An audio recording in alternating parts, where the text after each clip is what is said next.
us about orphanage tourism?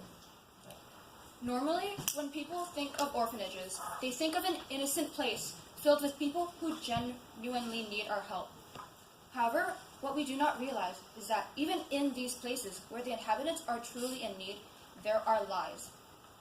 One of the biggest lies is something called orphanage tourism, which is a form of slavery where orphans become attractions for tourists in order to make money that will not go towards improving their well-being. In fact, some orphans are not actually orphans. They were separated from their parents in order to work as a part of this manipulative scheme. A cause to this problem is because parents of some of the orphans simply do not have enough money to provide a child with proper food and education. An example of this story comes from an orphanage in Kenya. This is a story of a young girl named Teresia Warirumu, who was forced to work at a Kenyan orphanage.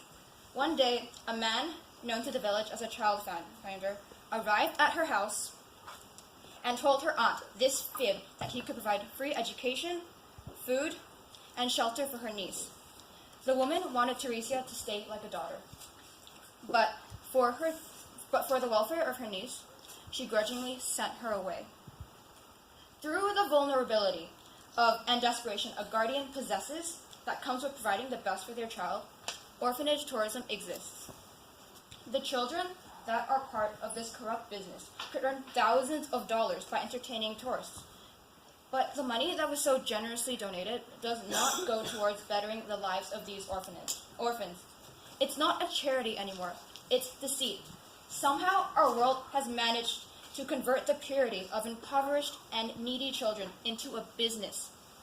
Fortunately, organizations such as the Stahili Foundation work to shut down these orphanages whose intentions are not directed towards bettering the lives of these orphans. By applying pressure on orphanages, the owners eventually give up and close down their facilities, allowing children to reunite with their families. Now, let's bring up Teresia again.